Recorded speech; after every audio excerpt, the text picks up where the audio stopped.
ಖೊಮೇನಿ ಒಬ್ಬ ಸರ್ವಾಧಿಕಾರಿ, ಅದೆಲ್ಲ ಮಾಧ್ಯಮದಲ್ಲೂ ಬಂದಿದೆ. ಇಲ್ಲಿ ಪ್ರೊಟೆಸ್ಟ್ ಮಾಡಿದವರು ಒಂದು ರೀತಿ ಕಾನೂನನ್ನ ಉಲ್ಲಂಘನೆ ಮಾಡಿ ಅವರು ಒಂಥರ ಸರ್ವಾಧಿಕಾರಿಯ ಧೋರಣೆಯನ್ನೇ ಮಾಡಿದ್ದಾರೆ. ಏನು ವ್ಯತ್ಯಾಸ ಇಲ್ಲ. ಅವ ಏನು ಹೇಳ್ಕೊಟ್ಟಿದ್ದಾನೋ ಅದೇ ರೀತಿ ಇವರು ಮಾಡಿದ್ದಾರೆ ಅಷ್ಟೇ. ಇದರಲ್ಲಿ ಏನು ವ್ಯತ್ಯಾಸ ಏನು ನನಗೇನು ಅನ್ಸಲ್ಲ. ಮಾಡಬಾರ್ದಾಗಿತ್ತು. ರಿಜಿಸ್ಟ್ರೇಡ್ ಪೊಲಿಟಿಕಲ್ ಪಾರ್ಟಿಗೂ ಮಾಡೋಕ್ಕೆ ಅವಕಾಶ ಇಲ್ಲ. ಅಂಥದ್ದನ್ನ ಇವರು ಕಾನೂನನ್ನ ಕೈಗೆ ತಗೊಂಡು ಮಾಡಿರೋವಂಥದ್ದು ಅಕ್ಷಮ್ಯ ಅಪರಾಧ. ಅವ್ರ ಮೇಲೆ ಕ್ರಮ ಆಗಬೇಕು ಅಂತ ಆಗ್ರಹವನ್ನು ಮಾಡ್ತೀವಿ.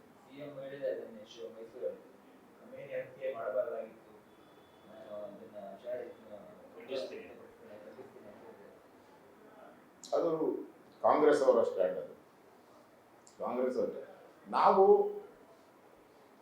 ಯುದ್ಧ ಆಗಬಾರ್ದು ಅನ್ನೋ ಪರವಾಗಿರೋ ಅಂಥವ್ರು. ಆಗಬಾರ್ದು ಯುದ್ಧ ಆಗಬಾರ್ದು. ನಾವೆಲ್ಲರ ಜೊತೆ, ಇರಾನ್ ಜೊತೆನೂ ನಮ್ಮ ಸಂಬಂಧ ಚೆಂದಾಗಿದೆ, ಇಸ್ರೇಲ್ ಜೊತೆನೂ ಸಂಬಂಧ ಇನ್ನೂ ಚೆಂದಾಗಿದೆ. ಯಾಕಂದರೆ ಕಾರ್ಗಿಲ್ ಯುದ್ಧದಲ್ಲಿ ನಮ್ಮ ಜಯಕ್ಕೆ ಇಸ್ರೇಲ್ ಬಹಳ ಪ್ರಮುಖವಾದಂಥ ಕಾರಣ. ಅವತ್ತು ಅಟಲ್ ಬಿಹಾರಿ ವಾಜಪೇಯಿ ಅವರ ಜೊತೆ ನಿಂತಂಥದ್ದು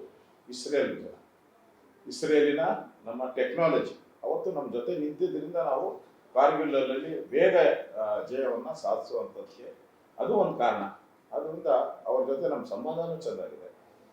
ಅದರಿಂದ ನಾವು ಯಾವುದೇ ದೇಶವನ್ನು, ಎರಡೂ ದೇಶದಲ್ಲಿ ನಾವು ವಿರೋಧಿಗಳಲ್ಲ. ಇಸ್ರೇಲ್ಗೂ ವಿರೋಧಿಗಳಲ್ಲ, ಇರಾನ್ಗೂ ವಿರೋಧಿಗಳಲ್ಲ. ಯಾಕಂದ್ರೆ ಅಲ್ಲಿಂದ ನಾವು ಕ್ರೂಡ್ ಆಯಿಲ್ನ ತರಿಸ್ಕೊತಾ ಇದ್ವಿ.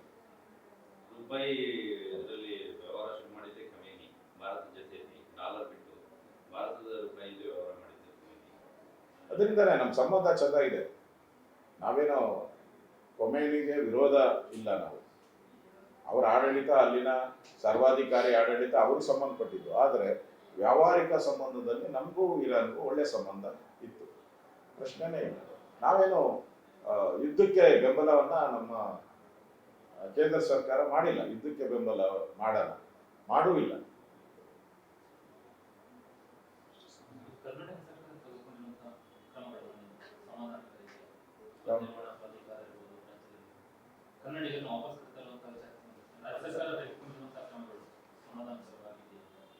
ಇಲ್ಲ, ರಾಜ್ಯ ಸರ್ಕಾರ ಇನ್ನೂ ಆ ಕ್ರಮದ ಬಗ್ಗೆ ಇನ್ನೂ ಕಾಂಕ್ರೀಟ್ ಆಗಿ ಏನು ಆಚೆ ಬಂದೇ ಇಲ್ಲ.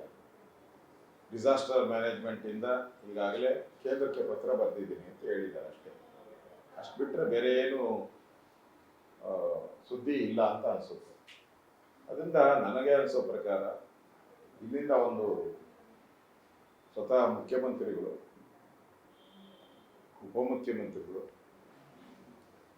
ಹೋಗಿ ಪ್ರಧಾನಮಂತ್ರಿಗಳನ್ನ, ಕೇಂದ್ರದ ರಕ್ಷಣಾ ಸಚಿವರನ್ನ ಭೇಟಿ ಮಾಡಿ ನಮ್ಮ ಕನ್ನಡಿಗರು ಸೇಫ್ಟಿ ಬಗ್ಗೆ ಮನವರಿಕೆ ಮಾಡಿ ಅವರನ್ನು ಕರೆಸುವಂಥ ಪ್ರಯತ್ನಕ್ಕೆ ಚಾಲನೆ ಕೊಟ್ಟರೆ ಒಳ್ಳೆಯದು ಅಂತ ನನ್ನ ಸಲಹೆ ಅಷ್ಟೇ.